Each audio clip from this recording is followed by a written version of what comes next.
semuanya, di sini saya akan menjelaskan materi keempat pada mata kuliah metodologi penelitian, yaitu materi telaah pustaka. Baik, sebelum memasuki pembahasan yang pertama, di sini kita harus mengetahui terlebih dahulu apa itu telaah pustaka.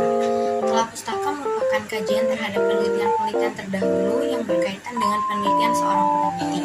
Telaah pustaka dilakukan guna mengetahui apakah penelitian tersebut pernah dilakukan atau belum, di samping untuk mengetahui perbedaan penelitian sebelumnya dengan penelitian yang akan dilakukan.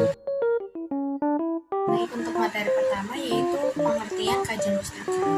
Suatu penelitian atau karya tulis ilmiah diwajibkan agar memenuhi aspek keilmiahan. Artinya penelitian harus berdasarkan kaidah ilmu pengetahuan dan tidak asal dibuat.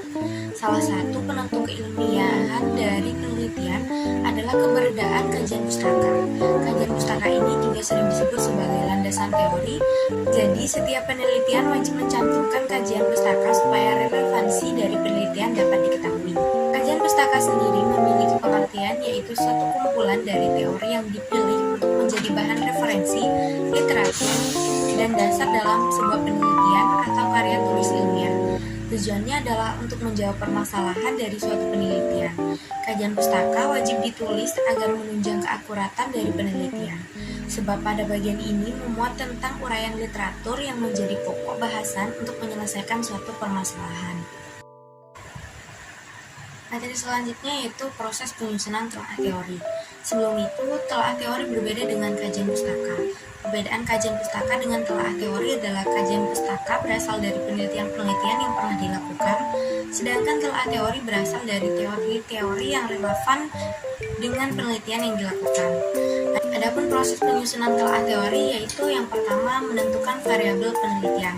Dalam sebuah penelitian kualitatif, sebaiknya variabel adalah hal pertama yang harus dikumpulkan. Variabel yang sudah dikumpulkan bisa dikategorikan, kemudian dari kategori tersebut bisa ditentukan jenis metode yang akan digunakan untuk analisis.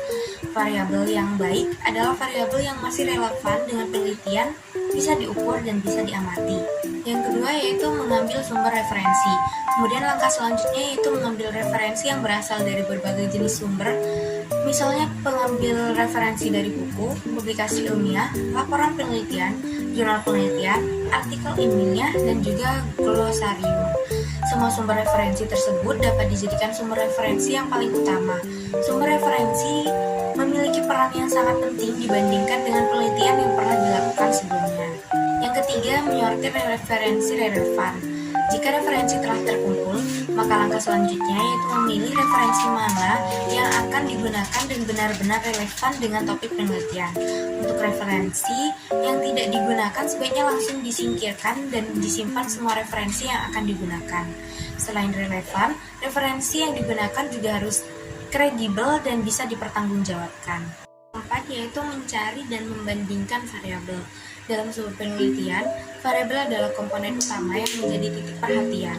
Saat membuat kajian teori, sebaiknya para peneliti membandingkan, mencari, dan menentukan kedudukan dari berbagai macam variabel yang tersedia. Yang kelima, mengambil dan membandingkan variabel. Karena kedudukan variabel sangat penting di dalam sebuah penelitian, maka para peneliti harus mengambil, menentukan, dan membandingkan posisi dari variabel yang digunakan. Penempatan variabel tersebut dapat dilakukan berdasarkan kronologikal, teori, dan juga dampaknya. 6 yaitu membaca topik penelitian. Langkah selanjutnya dalam membaca topik penelitian, peneliti harus benar-benar mempunyai topik penelitian yang sesuai dengan variabel. Yang ketujuh yaitu memaparkan teori. Setelah itu peneliti perlu memaparkan teori yang telah dikumpulkan dan harus menyortir sebagai landasan penelitian. Dan yang terakhir yaitu cantumkan sumber dari referensi yang dikutip. Peneliti wajib mencantumkan sumber referensi yang sudah digunakan atau dikutip. Hal ini bertujuan agar peneliti terhindar dari plagiarisme. Selanjutnya yaitu telaah empiris. Telaah atau kajian empiris adalah kajian yang didapatkan dari penelitian yang telah dilakukan sebelumnya oleh peneliti lain. Kajian empiris juga dapat didefinisikan sebagai hasil penelitian berupa observasi atau percobaan terdahulu yang mengemukakan beberapa konsep yang relevan dan terkait dengan penelitian yang dilakukan. Kajian empiris juga mengacu pada landasan teori pengetahuan dalam filsafat yang menganut prinsip bahwa pengetahuan muncul dari pengalaman dan bukti yang dikumpulkan secara khusus. Adapun proses penyusunan telaah empiris, terdapat beberapa tahapan dalam membuat kajian empiris untuk sebuah penelitian, yaitu sebagai berikut. Yang pertama, tahap observasi. Pada tahap ini dilakukan pengamatan terhadap suatu fenomena dan menyelidiki penyebabnya. Dan yang kedua, tahap induksi. Pada tahap ini dilakukan perumusan hipotesis sebagai penjelasan umum dari fenomena yang diamati sebelumnya. Dan yang ketiga, tahap deduksi. Tahap ini merupakan tahapan eksperimen yang berperan untuk menguji hipotesis. Dan yang keempat yaitu tahap pengujian. Tahap ini menjadi proses pengujian hipotesis melalui pengumpulan jenis data penelitian. Dan yang terakhir adalah tahap evaluasi. Tahap ini menjadi tahap interpretasi data dan perumusan teori terkait hasil eksperimen sebagai penjelasan dari fenomena yang diamati. Selanjutnya yaitu kerangka berpikir. Dalam suatu penelitian yang dituliskan di karya tulis ilmiah terdapat istilah yang dinamakan dengan kerangka berpikir. Kerangka berpikir dalam penelitian umumnya akan disajikan dengan bentuk visual berupa bagan yang menunjukkan mengenai bagian-bagian yang penting pada penelitian. Sugiono di sini mengatakan bahwa kerangka berpikir adalah suatu model konseptual yang digunakan sebagai landasan teori yang terkait dengan faktor-faktor dalam penelitian. Menurutnya, suatu penelitian membutuhkan kerangka berpikir agar bisa menjelaskan secara teoris dan dapat menjelaskan alasan adanya hubungan antar variabel. Jadi secara umum, contoh kerangka berpikir adalah alur dari suatu permasalahan yang ingin dipaparkan di dalam karya tulis ilmiah, mulai dari awal hingga akhir. Materi selanjutnya yaitu pengertian hipotesis. Hipotesis adalah jawaban sementara yang dibuat berdasarkan rumusan masalah penelitian yang sudah ditentukan oleh peneliti. Penulis merumuskan masalah dikemas dalam bentuk pertanyaan. Hipotesis dikatakan masih sementara karena dugaan tersebut dibuat berdasarkan kepada teori sehingga dibutuhkan uji hipotesis. Dalam penelitian, hipotesis perlu diuji dengan menggunakan data empiris yang diperoleh dari sampel.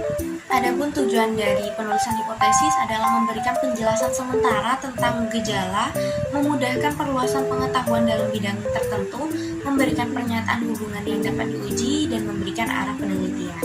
Adapun jenis-jenis hipotesis, yang pertama ada hipotesis deskriptif. Jenis hipotesis yang pertama ini berisi dugaan-dugaan sementara dari masalah deskriptif yang berhubungan dengan variabel tunggal. Dan yang kedua yaitu hipotesis komparatif. Hipotesis komparatif dapat diartikan sebagai dugaan atau jawaban sementara terhadap rumusan masalah yang mempertanyakan perbandingan komparasi antara dua variabel penelitian. Yang ketiga yaitu hipotesis asosiatif. Hipotesis asosiatif berisi dugaan atau jawaban sementara atas hubungan dua variabel atau lebih. Dan yang keempat yaitu hipotesis statistik. Hipotesis statistik memberikan pernyataan matematis tentang populasi yang diteliti. Hipotesis ini dinyatakan dalam simbol-simbol matematika. Jadi pernyataan mengenai hubungan variabel digambarkan dalam simbol matematika. Dan yang terakhir yaitu hipotesis penelitian. Pengertian hipotesis ini juga dikenal dengan hipotesis substansif karena hipotesis ini berisi pernyataan mengenai. Berikutnya yaitu penyusunan hipotesis. Cara menyusun hipotesis, menurut Guo, menyebutkan bahwa faktor-faktor yang harus diperhatikan dalam penyusunan hipotesis adalah sebagai berikut.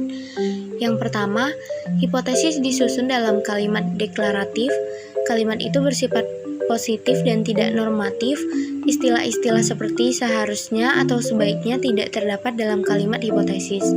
Dan yang kedua, variabel yang dinyatakan dalam hipotesis adalah variabel yang operasional dalam arti dapat diamati dan diukur.